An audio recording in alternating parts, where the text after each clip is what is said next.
Hello दोस्तों, welcome back to my channel. और चलिए शुरू करते हैं। आज हम लोग सेट सॉल्व करेंगे आरआरबी ग्रुप डी का, जिसमें कुल मिला के मैथ के 27-28 क्वेश्चन हैं कुल। ठीक है, तो हम लोग सॉल्व करेंगे और आज सीखेंगे हम लोग कुछ बेसिक मेथड, कुछ टिप्स एंड ट्रिक्स और कुछ ऐसी लॉजिकल जो आप थोड़ा सा दिमाग लगाएंगे तो आप मेंटली क्वेश्चन के आंसर्स को डिफाइन कर पाएंगे। ठीक है, चलिए शुरू करें। तो पहला क्वेश्चन हमसे क्या कहा गया है कि x का 60%, x का कितना 60%, 120 के 20% के। चलो पेन उठा लेते हैं। तो x का 60%, x का 60% ये जो है वो 120 यानी 120 के 20%। 20% का मतलब हो गया 20/100। ठीक है, इससे 50% अधिक है, 150/100। 50% अधिक है मतलब 50 में से 100 में से 50 जोड़ दिया। ठीक है, अब 60% को हम इसको 2/3 भी लिख सकते थे, सॉरी 3/5 भी लिख सकते थे, है कि नहीं। 20% को 1/5 भी लिख सकते थे और 50% अधिक यानी कि 150 तो 3/2 भी लिख सकते थे इस वाले को। तो आप चाहे तो ऐसे लिखिए चाहे वैसे लिखिए, कोई फ़र्क नहीं पड़ता। 2 जीरो से ये 2 जीरो कट जाएंगे, 1 जीरो से 1 जीरो कट जाएगा। 5 से काटेंगे 5 3 15, 5 से काटेंगे 5 3 10, 2 से इसको काट देंगे तो ये 2 से 2 कट जाएगा। 3 से काटेंगे, अच्छा इसको कुछ काट सकते हैं हम लोग, हाँ बिल्कुल काट सकते हैं। 12 से काटेंगे, 12 पंचे 60 हो जाएगा और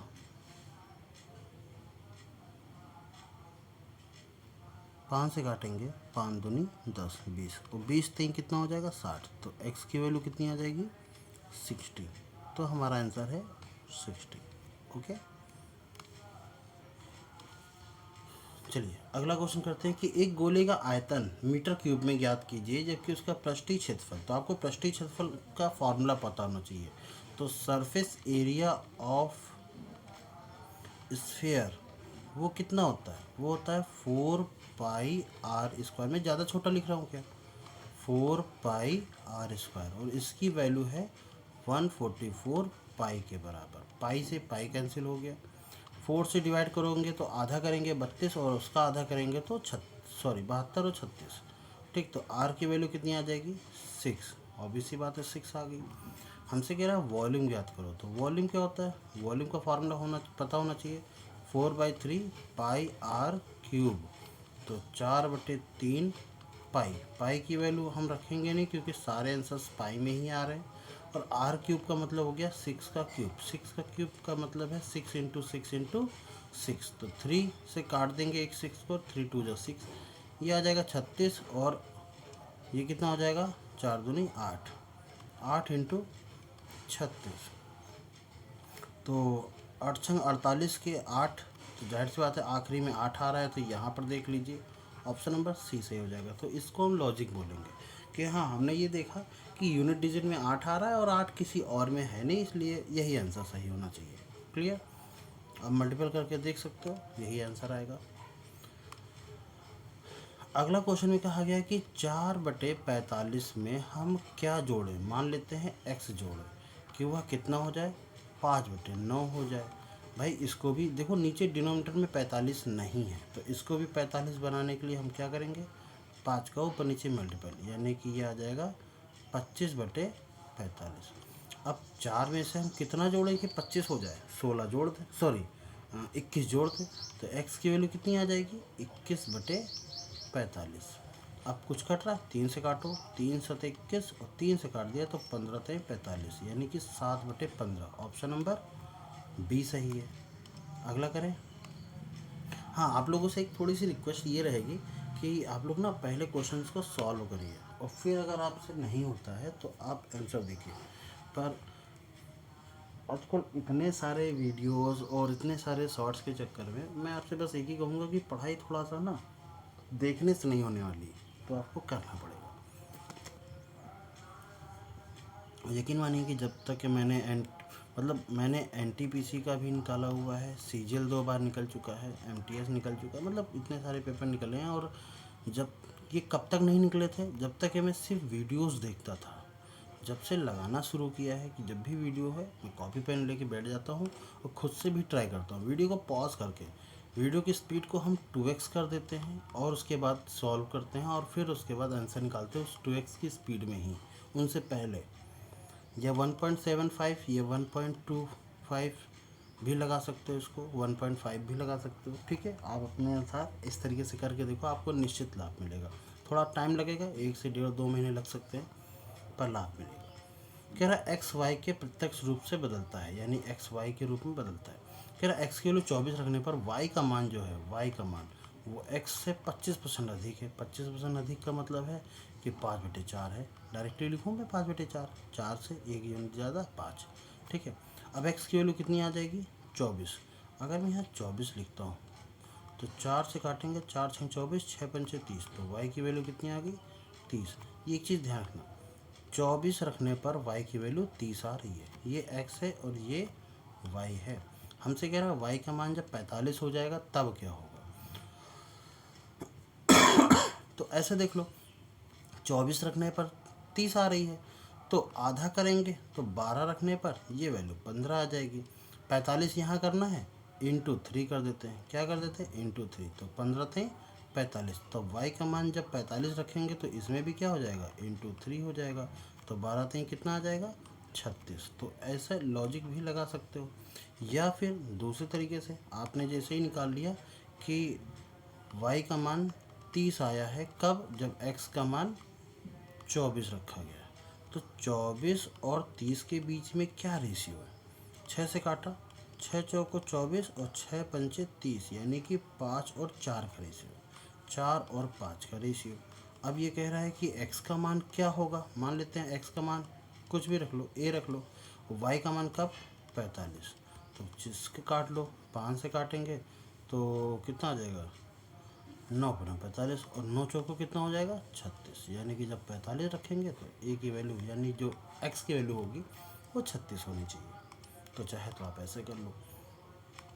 अगला, ये बेहद सरल सवाल है कि अगर 50 आदमी किसी कार्य को 63 दिन में कर सकते हैं, यदि 50 आदमी को काम करने के लिए बोला जाए तो उनको 63 दिन लगता है। अगर टोटल काम निकालना हो तो हमेशा हम 63 को 50 से क्या कर देंगे, मल्टीप्लाई कर देंगे। कह रहा ठीक उसी काम को 35 दिन में करना है। अब इसी काम को 35 दिन में करना है तो 35 से डिवाइड कर दो, कितने आदमी लगेंगे ये पता चल जाएगा। 7 से काटें, 7 9 या 63, 7 पना 35, और 5 से काट दिया, 5 दाम 50, 9 दाम 90। ठीक है, आगे बढ़ें।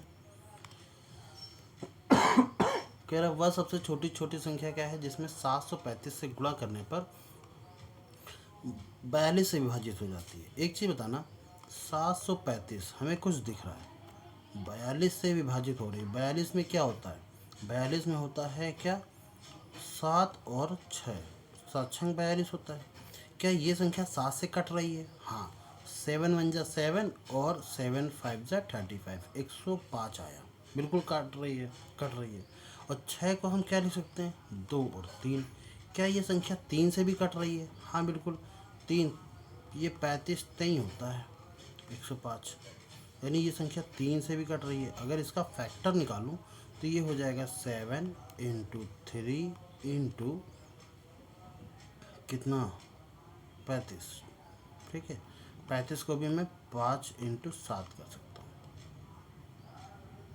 ठीक, और 42 इसका फैक्टर निकालूं तो ये आ जाएगा। तो छोटी छोटी संख्या, 7 तो कट ही रहा है इससे, 3 भी कट रहा है इससे, बस इसमें 2 नहीं है, तो हम किसका मल्टीपल कर दें, सिर्फ 2 का मल्टीपल कर दें। ठीक है, यह आपका आंसर। एक और तरीका है कि 735, ये हमें पता चल गया कि 7 से कट रहा है, पर 6 से कटने के लिए ये 105 आया था। 105 में क्या होता है, 105 में देखो 6 भी आपका क्या है, 2, नहीं चलो वही तरीका सही है, 2 इंटू 3 बात वही पड़ेगी। ठीक है, वो तरीका ज़्यादा सही है। जब किसी राशि को 8% प्रतिवार्षिक साधन ब्याज की दर निवेश किया जाता है तो 12 वर्षों में वो स्वयं का 7 गुना हो जाती है। अच्छा, अगर आपसे कोई 100 रुपये दे, 7 गुना का मतलब है 700 रुपये ले ले, है ना। इसका मतलब है 600 रुपये क्या दिया होगा, वो इंटरेस्ट दिया होगा। यस या नो, क्लियर। तो इसी तरीके से अगर प्रिंसिपल P है, मूलधन P है, तो SI कितना होगा? SI होगा 6P। तभी तो अमाउंट जो हमारा मिल रहा है वो 7P मिल रहा है, प्रिंसिपल का 7 गुना। जस्ट 1 सेकेंड, मैं थोड़ा पानी पी लेता हूँ ना, तब तक इसको सॉल्व करिए आप लोग।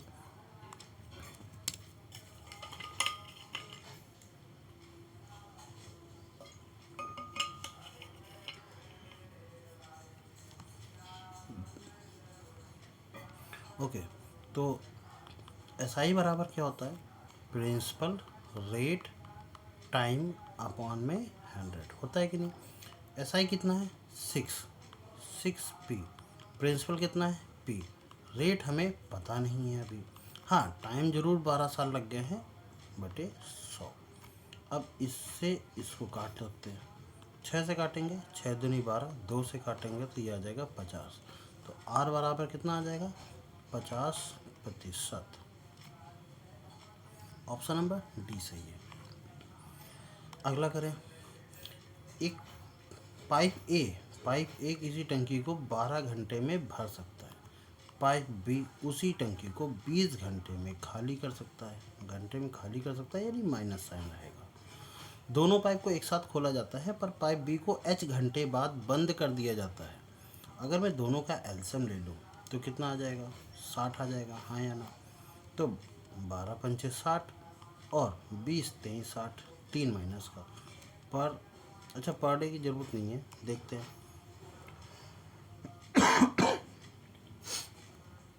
तो कह रहा है कि h घंटे बाद बी को बंद कर दिया जाता है, तो टंकी 15 घंटे में पूरी तरह से भर जाती है। 15 घंटे यानी ए पूरे 15 घंटे तक चलता रहा, तो 5 यूनिट का काम 15 घंटे तक होता रहा। पर हुआ क्या है कि कुछ घंटे बाद, h घंटे बाद, ये जो 3 यूनिट का काम चल रहा था वो h घंटे बाद बंद हो गया, पर टंकी पूरी भर दी गई, यानी कि हमारी पूरी 60 यूनिट ये दोनों मिल करके फिल कर चुके हैं, भले वो निकाल रहा हो। ठीक है, 15 बचे 75, यानी कि उधर जाएगा, तो माइनस का 3h की वैल्यू आ जाएगी, माइनस का 15 घटा दीजिएगा 75 में से 60। ठीक है, 3 से 3 काट जाएगा, तो h बराबर कितना आ जाएगा? 5। इसका मतलब ये है कि 5 घंटे बाद b को बंद कर दिया गया था। ठीक है, आगे बढ़ें, इस सवाल को देखते हैं।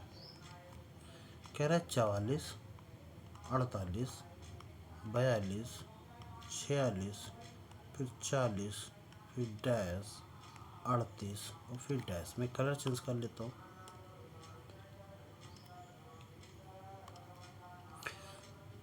पहले क्या हुआ?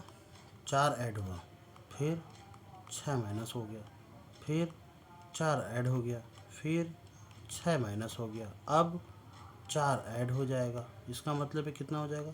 44, फिर 6 माइनस हो गया, एकदम सही लिखा है, फिर 4 ऐड हो गया, इसका मतलब कितना हो जाएगा? 42। तो 44 और 42 कहाँ लिखा हुआ है? ऑप्शन नंबर बी सही है।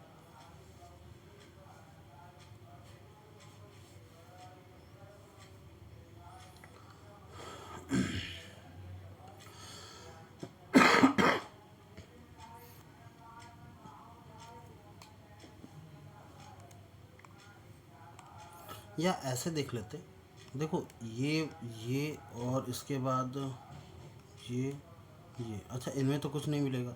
48 हुआ, 46 हुआ, फिर क्या होना चाहिए था? हर बार 44 हुआ, सॉरी 44 हुआ, फिर 42। ठीक है, ऐसे भी देख सकते थे। चलो कोई बात नहीं, आगे देखते हैं। ये बढ़िया सवाल है। क्या कह रहा है सवाल में कि एक नियमित खष्टभुज, समझते हो ना, हेक्सागन की बात कर रहा है। एक नियमित हेक्सागन जो है, खष्टभुज है, उसका क्षेत्रफल आपको दे रखा है एक 216√3 सेंटीमीटर स्क्वायर। कह रहा परिमाप बताओ, तो हेक्सागन का परिमाप कितना होता है? चलो बताते हैं ज़रा। तो पहले तो एरिया पता होना चाहिए। एरिया क्या होता है? 3√3/2 a²। अगर इसकी साइड ए है तब ये एरिया तुमको दे रखा है कितना? 216√3 के बराबर।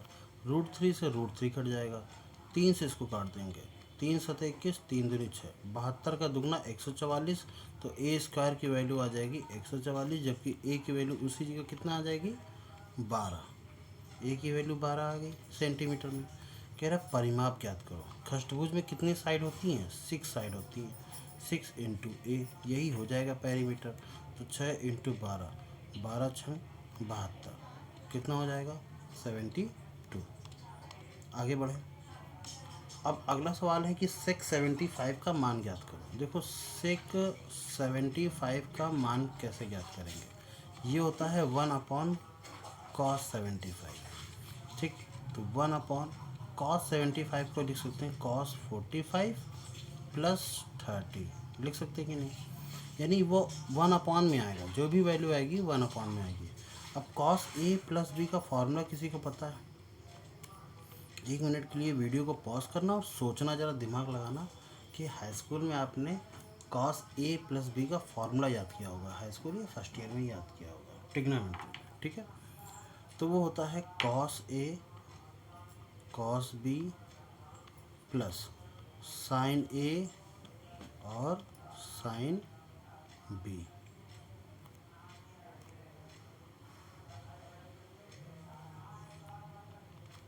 तो 1/cos a, cos a का मतलब है cos 45 cos 30 प्लस sin 45 और sin 30। cos 45 का मान कितना होता है 1/√2, 1/√2, और cos 30 का मान कितना होता है √3/2, यही होता है ना cos 30 का मान। अच्छा, प्लस, एक सेकेंड, प्लस नहीं होता, प्लस वाले में माइनस होता है, गड़बड़ कर दिया मैंने। तो प्लस वाले में क्या होता है माइनस होता है, माइनस 1/√2, और यह आ जाता है 1/2। तो 2√2 तो नीचे से ऊपर आ जाएगा, तो यानी 2√2 ऊपर से नीचे से ऊपर आ जाएगा, नीचे क्या बचेगा √3 - 1, ऊपर नीचे कॉन्जुगेट का ऊपर नीचे मल्टीपल करो तो 2√2 अपॉन यह आ जाएगा √3 - 1, ऊपर नीचे मल्टीपल करेंगे √3 + 1 का, तो नीचे से भी आ जाएगा √3 + 1, तो नीचे से क्या बचेगा सिर्फ 2 बचेगा। तो 2√2 ब्रैकेट में √3 + 1 अपॉन में नीचे आ जाएगा 2, ये सही कट जाएगा, तो √2 √3 + 1, ऑप्शन नंबर बी सही है। चलिए अगला करें, इसको ज़रा करिएगा। चलिए क्या कहता है कि एक 432 मीटर लंबी ट्रेन है 72 किलोमीटर प्रति घंटे की रफ्तार से तय करती हुई 53 सेकंड में एक प्लेटफॉर्म को पार कर जाती है। तो प्लेटफॉर्म की लंबाई ज्ञात करो। तो जाहिर सी बात है, जब भी किसी ट्रेन को प्लेटफॉर्म को पार करना होता है ना, तो दोनों की लंबाई हम क्या कर देते हैं, ऐड कर देते हैं। तो सॉरी फॉर दिस, हाँ, तो 432 मान लेते हैं प्लेटफॉर्म की लंबाई x है, और इसको पार कर रहा है कौन, एक ट्रेन, जो कि 72 किलोमीटर प्रति घंटा है। इसको मीटर पर सेकंड बनाने के लिए 5/18 से मल्टीपल करेंगे और इनटू कर देंगे 53। 18 चौक 72 होता है और 5 चौको 20 होता है, 20 से इसका मल्टीपल करेंगे तो 53 का दुगना कितना हो जाएगा 106, यानी कि ये। अब इतना थोड़ा ध्यान देने वाली बात यह है कि जब हम इसको इससे माइनस करेंगे तो 0 में से 2 जाएगा तो 8 बचेगा, और 8 सिर्फ और सिर्फ इसमें है, तो क्या पूरा माइनस करने की ज़रूरत है, बिल्कुल नहीं है।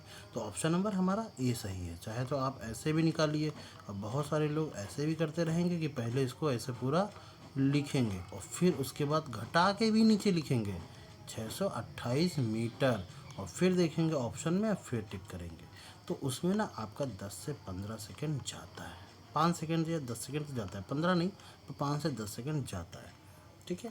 तो इन 5 सेकंड को बचाइए, 6 सेकंड बचा लिए, तो 6 सवाल में बचा लिए तो 30 सेकंड हो जाएंगे, और 30 सेकंड में तो एक सवाल हो जाएगा, और एक सवाल में तो आपको पता ही है कितने लोग आगे बढ़ जाते हैं ना। चलिए, ए और बी के बीच में रेशियो कितना है, देखो ए और बी के बीच में है 3 और 5 का रेशियो, बी और सी के बीच में है 9 और 3 का रेशियो, कितना, सॉरी 9 और 13 का रेशियो है। तो हमसे कह रहा है ए और सी के बीच में कितने का रेशियो होगा, तो 9 त्रिक 27, 9 बना 45 और 13 पचे 65। जाहिर सी बात है ए और सी के बीच में 27 और 65 के बीच में कुछ तो नहीं कॉमन है जो कट जाएगा, तो यही रेशियो होगा। अब कॉमन सी बात ये है कि एक चीज़ बताना ज़रा, हमसे कह रहा था सी। अब देखो ये तो हुआ प्रॉपर तरीका। क्या यहाँ पर थोड़ा दिमाग लगाया जा सकता था, कुछ लॉजिक लगाया जा सकता था? हाँ, सी में है 13, तो यानी कि अब इस 13 को पकड़ लो, तो सी में 13 का मल्टीपल आना चाहिए। क्या 22 13 का मल्टीपल है? बिल्कुल नहीं। 17 तो बिल्कुल नहीं है, 12 भी नहीं है। हाँ, 13 × 5 = 65 होता है। ऑप्शन नंबर डी सही है। ठीक है, तो मैं ये सवाल को बिना हल करे, बिना लिखे मैं यहाँ से देख सकता था। तो एक बार नज़र ज़रूर मार लेनी है इस तरीके की लॉजिक में। मुश्किल से 2 सेकंड लगते हैं, पर अगर आपने कर दिया तो वो आपका 2 सेकंड में ही काम बना देगा। अगला 58, ये लिखा हुआ है विस्मयादि बोधक चिन्ह, जिसको बोलते हैं फैक्टोरियल। तो 58 का फैक्टोरियल में कितने शून्य हैं? अब पहले तो कई लोगों को फैक्टोरियल नहीं पता होगा। जैसे अगर मैं बोलता हूँ 5 का फैक्टोरियल, तो इसका मतलब ये होता है कि हमको मल्टीपल करना है 5 से लेकर के पीछे एक नंबर तक पहुँचने तक, यानी 5 × 4 × 3 × 2 × 1। इसका जो वैल्यू आएगी वो होगा इसका मान। ठीक है, अगर मुझे मान लो फैक्टोरियल 9 लिखना है, तो इसका मतलब हो गया 9 × 8 × 7 × 6 × 5 × 4 × 3 × 2 × 1। समझ में आया? इसका मतलब ये होता है। अब ये कह रहा है 58 का फैक्टोरियल में बताओ कितने जीरो आएंगे, शून्यों की संख्या ज्ञात करनी है। तो 58 × 57 ऐसे करके हम लिखेंगे, पर ज़रूरत नहीं है। देखो शून्य किस में आएंगे, ये चीज़ थोड़ा सा लॉजिक लगाना है, थोड़ा सा दिमाग लगाना है कि शून्य किस में आ सकते हैं।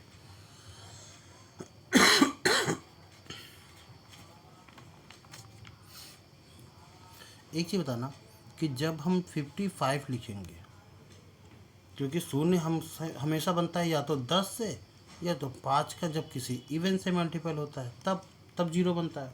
ठीक, 10 यानी कि किसी एक 10 नंबर वाले मल्टीपल 10 का मल्टीपल हो तब बनता है।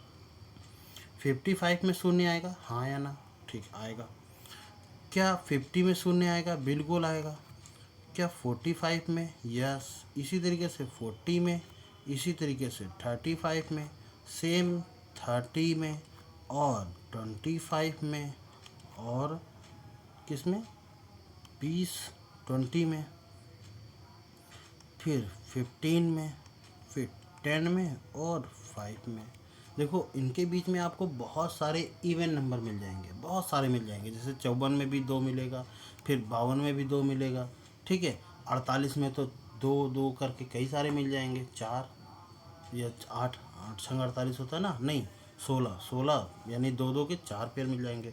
तो कुल मिलाकर के हम ये देखेंगे कि किसमें कितने इवन आएंगे, ये देखेंगे कितने जीरो। तो 55 हमें किसी भी इवन नंबर से मल्टीपल करेंगे, हमें एक जीरो दे देगा, उसके बाद नहीं देगा। पर 50 को अगर हम इवन से मल्टीप्लाई करेंगे तो हमें ये 2 जीरो दे देगा। 50 दूनी 100 होता है, इसमें 2 जीरो आते हैं।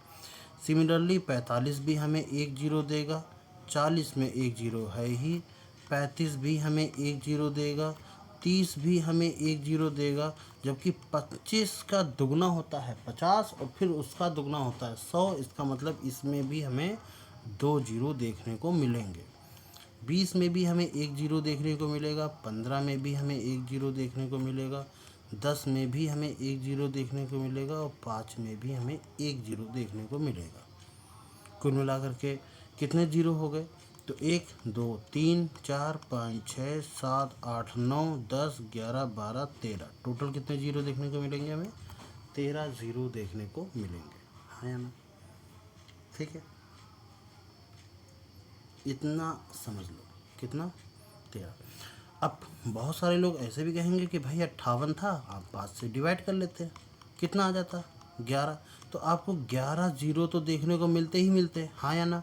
जो बीच में 50 और 25 आता, इनमें एक एक जीरो और बढ़ जाता, तो 1 × 2 यानी 2 जीरो एक्स्ट्रा और, तो 11 और 2 13 जीरो। देखा हमने कितना आसान बता दिया, किसी टीचर ने ऐसे बताया।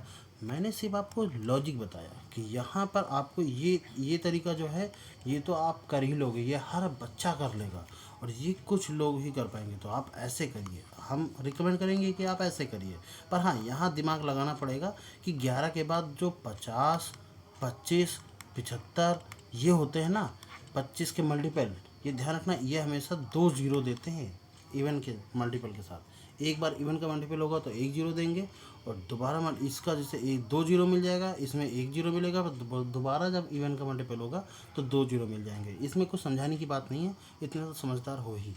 ठीक है, इसका 2 का मल्टीपल करेंगे तो 150 आएगा, पर अगर दोबारा मल्टीपल कर देंगे तो 300। देखो 2 जीरो देखने को मिल जाएंगे और इसमें इनफाइनाइट बहुत काफ़ी ज़्यादा, इनफाइनाइट तो नहीं पर काफ़ी ज़्यादा आपको इवन नंबर देखने को मिलते हैं। तो इवन की कमी नहीं होने वाली, तो ऐसे भी कर सकते हैं। ठीक है, अगला करें। कह रहा 360 और 450 की लंबी ट्रेन है पर समांतर पटरी पर 120 150 किलोमीटर प्रति घंटे विपरीत दिशा में एक दूसरे की ओर आते हुए एक पूरी तरह से पार करने में उनको कितना समय लगेगा। तो जब दोनों एक दूसरे को पार करेंगे तो ये आपकी दूरी, ये अपनी ही दूरी को क्या करेंगे, कवर करेंगे। अरे यार 540। ठीक है, ये दोनों, और कितने की रफ्तार है, ये दोनों एक ही दिशा में है तो दोनों को जोड़ दो तो 270 हो जाएगी। 5/18 हो जाएगा, इनटू टाइम पता करना है तो टी। देखो 18 दूनी 36, 18 ते 54, यानी 3 और 2 मिला करके 5, 18 पंचे 90, यानी ये आ जाएगा 900 बराबर। ये कितनी बार जाएगा, 15 बार जाएगा, 15 इंटू 18 होता है। ठीक है, तो ये आ जाएगा 15 इंटू 5 इंटू 3, और 15 छः का 90 और 12 पंचे 60। कट जाओ भाई, क्यों फंस रहे हो। ठीक है, तो टी की वैल्यू कितनी आ जाएगी, 12 सेकेंड।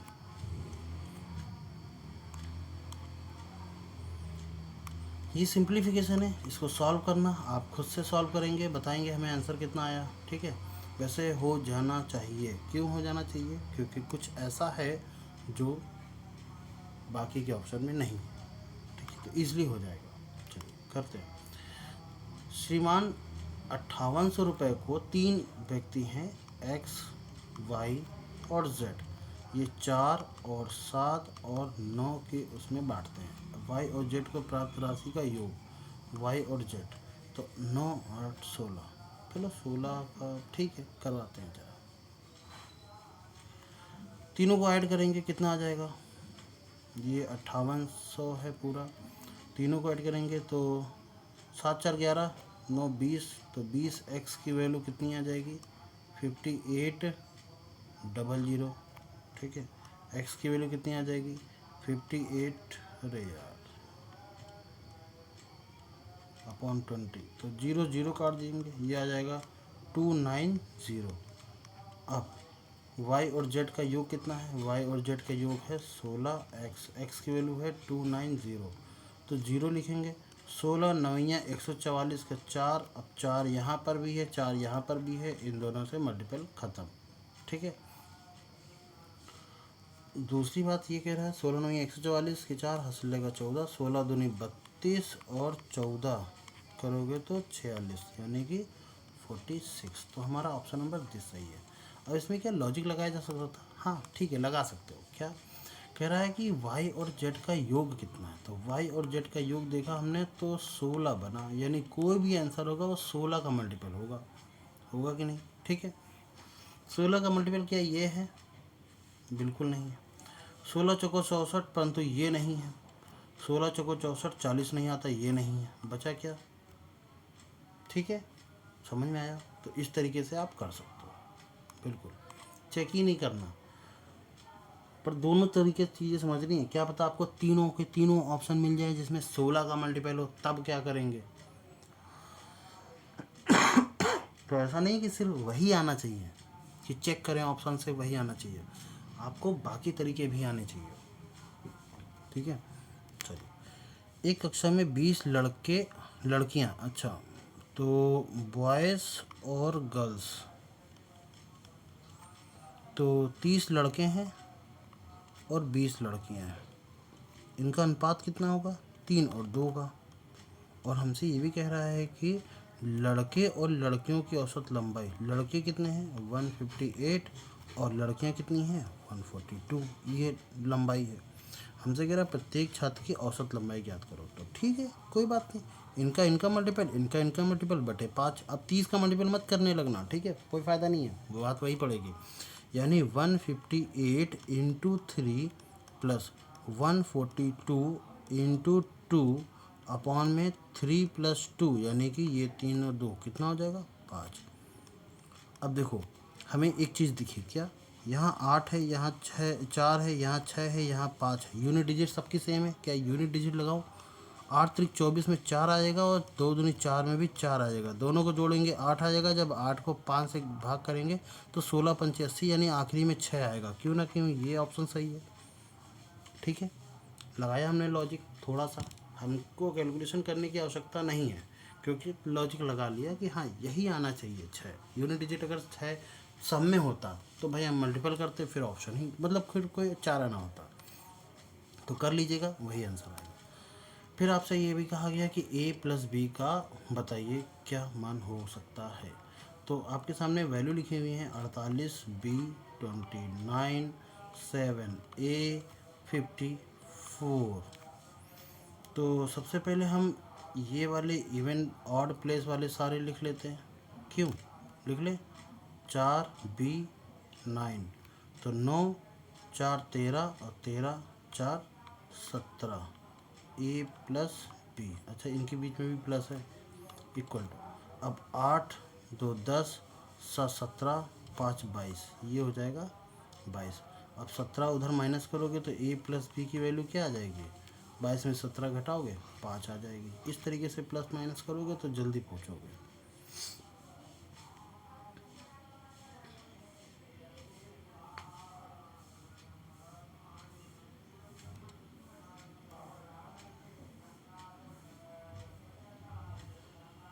चलो अगला करें, कह रहा ए किसी काम को 20 दिन में कर सकता है, जबकि बी उसी काम को अकेले 30 दिन में कर सकता है। दोनों का एलसीएम हो जाएगा 60, ए करेगा 3 की इफ़िशियंसी से, जबकि बी करेगा 2 की इफ़िशियंसी से, दोनों मिला करके 5 की इफ़िशियंसी से। कह रहा समान कार्य के 75%, 75% मतलब 3/4, तो 60 का हमको सिर्फ 3/4 ही काम कराना है, यानी 45 यूनिट काम कराना है। तो कह रहा ए और बी द्वारा साथ लिए जाने पर समय बताइए, तो दोनों साथ में 5 यूनिट काम करते हैं पर डे, तो 5 से भाग करेंगे, 5 9 45, यानी कि 9 दिन में काम समाप्त हो जाएगा। ठीक है, आगे बढ़ें, सरल था सवाल।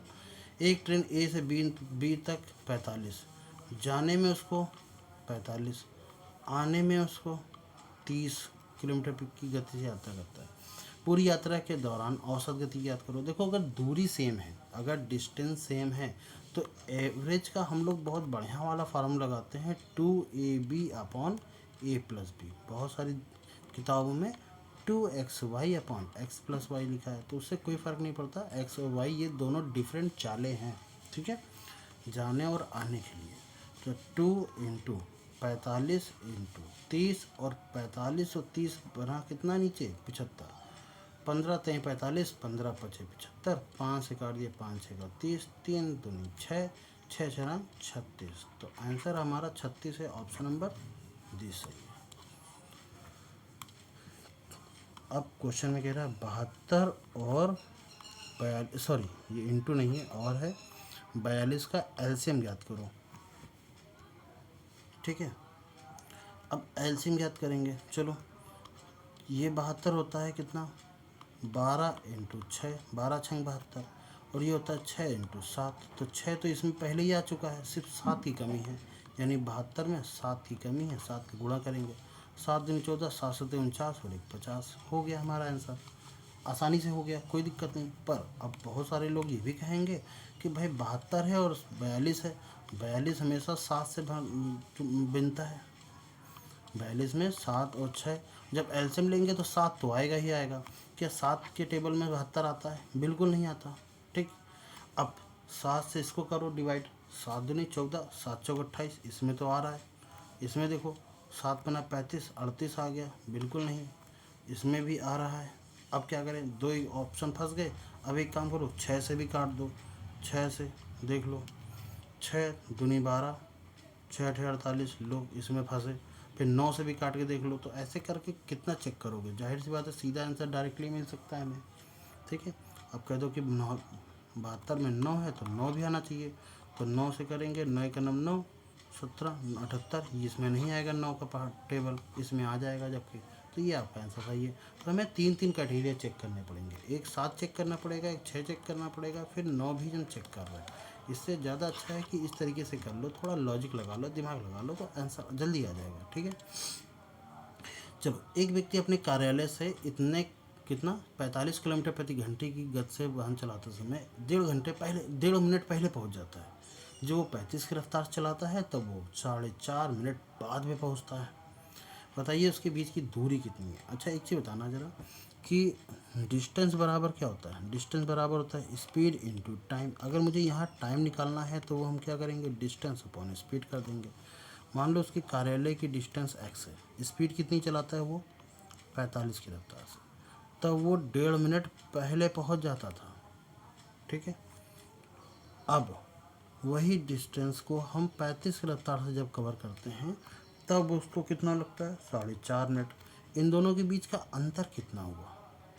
इन दोनों के बीच का अंतर कितना हुआ? तो 4 और 1 5 और 1 6, कितने मिनट का अंतर है? 6 मिनट का अंतर है। ठीक, कितने मिनट का अंतर है? 6 मिनट का। बेसिकली ये आगे होना चाहिए, ये पीछे होना चाहिए, पर आप ये समझो कि जो बड़ा होगा उससे छोटे वाले को माइनस कर देंगे। वैसे -6 मिनट लिखना चाहिए मुझे यहाँ पर ऐसा समझो कि ये 45 पीछे होगा और 35 आगे होगा। ठीक है, नीचे वैसे भी डिनोमीटर कम है तो वो ज़्यादा संख्या होगी, यानी x माइनस x से 35 का और x से 45 का जो रेशियो होगा वो कितना होगा? डिफरेंस जो होगा वो 6 मिनट का होगा। मिनट को घंटे बनाने के लिए क्या करेंगे? 60 से भाग करेंगे। ये 45, ये 35, यानी ऊपर आ गया 10x अपॉन में 35 इंटू 45 बराबर, ये काट लो, ये 10 आ गया, 10 दाम 100। तो x की वैल्यू जो भी आएगी वो 35 और 45 का मल्टीपल बटे 100 आ जाएगी। अब 35 और 45 का मल्टीपल कैसे करेंगे? 45 को लिख लीजिए 35 प्लस 10, 35 का 35 से मल्टीपल करेंगे तो 12 25 आ जाएगा। 35 का जब 10 से करेंगे तो 350 आ जाएगा। जोड़ दीजिए ज़रा सा, 1575 आ जाएगा। 1575 को 100 से भाग करेंगे तो 15.75। आंसर ऑप्शन नंबर ए सही है। ठीक है, अब आपसे कह रहा है कि बताइए चौथा समानुपाती क्या है? 33, 28, 132 और चौथा हमने मान लिया x। इसका इससे मल्टीपल होता है, इसका इससे मल्टीपल होता है। तो 28 इंटू 132 डिवाइड बाई 33, यही तो होगा x के बराबर। चौथा अनुपात निकालना है तो 11 से काटेंगे ये 12 आ जाएगा, 11 से काटेंगे तो ये 3 आ जाएगा, 3 से काटेंगे ये 4 आ जाएगा। 28 दूना 56 और 56 का दूना 112। ठीक है, 3 की पावर 51 की इकाई का अंक कितना है? पहले तो ये समझो कि 3 की पावर में क्या होता है। 3 की पावर 1 लिखूंगा तो यहाँ 3 आएगा। अगर मैं 3 की पावर 2 लिखता हूँ तो 3 त्रिका 9 होता है और इकाई का अंक 9 होता है। 3 की पावर 3 लिखता हूँ तो 3 त्रिका 9 और 9 त्रिक 27 होता है और इकाई का अंक 7 आता है। ठीक है, 3 की पावर 4 लिखता हूँ तो 3 त्रिका 9 और 9 9 81 यानी 81 और इकाई का अंक 1 आता है। इसका मतलब है अगली बार जब 5 लिखाऊंगा ना पावर, तो फिर से वो 3 आने लगेगा। 4 तक की पावर में हमारा क्या आता है? 1 आता है। क्या मैं 3 की पावर 51 को ऐसे लिख सकता हूँ? 3 की पावर 48 और 3 की पावर 3 हो सकता है, बिल्कुल हो सकता है। और 48 को क्या मैं इसको ऐसे लिख सकता हूँ? 3 की पावर 4 और उसकी पावर 12 अपॉन 3 की पावर 3। अब हमें पता है इसका यूनिट डिजिट 1 आएगा और 1 की पावर 12 करो या कुछ भी करो हमेशा 1 ही आने वाला है। 3 की पावर 3 में यूनिट डिजिट 7 आता है, तो 7 का 1 से करेंगे, 7 1 जा 7, हमारा यूनिट डिजिट कितना आएगा? 7 आएगा। क्लियर हुआ? चलिए अगला क्वेश्चन करते हैं। कह रहा एक गोले की त्रिज्या में 10% की वृद्धि हो जाती है तो आयतन में बताइए कितना परसेंट का परिवर्तन आएगा? मान लीजिए त्रिज्या कितनी थी? 10 थी। अब 10 में 10% की वृद्धि मतलब 1 की वृद्धि, तो कितनी होगी? अब 11 होगी। वॉल्यूम की बात करें तो हमेशा वॉल्यूम में क्यूब होता है। वॉल्यूम में क्या होता है? क्यूब होता है। तो पहले आयतन 10,000 था, अब आयतन हो गया 11 का क्यूब यानी 31 डिश। ठीक, इसका मतलब ये है, तो डिफरेंस कितने का आया, डिफरेंस देखो कितने का आएगा, 331 का आएगा। जब 331 का डिफरेंस ओवरऑल 1000 में आया है, परसेंटेज निकालने के लिए 100 का भाग, सॉरी मल्टीपल, 2 जीरो से 2 जीरो डिवाइड करोगे तो 33.1% का अंतर आएगा। क्लियर। अगला सवाल करें, और ये आज का आखिरी सवाल भी है। कह रहा एक्स का 60%, एक्स का 60%, 120 के, नहीं ये सवाल तो हो चुका था ना, ये सवाल हो चुका था। ठीक है, तो आज का सवाल यहीं तक, क्योंकि इस सवाल में आंसर कितना आया था, 60 आया था ना। ठीक, चलिए आज का क्वेश्चन करते हैं यहीं तक, और कैसा लगा आपको वीडियो ज़रूर बताइएगा। ठीक है, और कोई भी सजेशन हो तो आप जरूर कमेंट बॉक्स में नीचे ज़रूर लिखिएगा। थैंक यू वेरी मच, मिलते हैं नेक्स्ट वीडियो में। जय हिंद।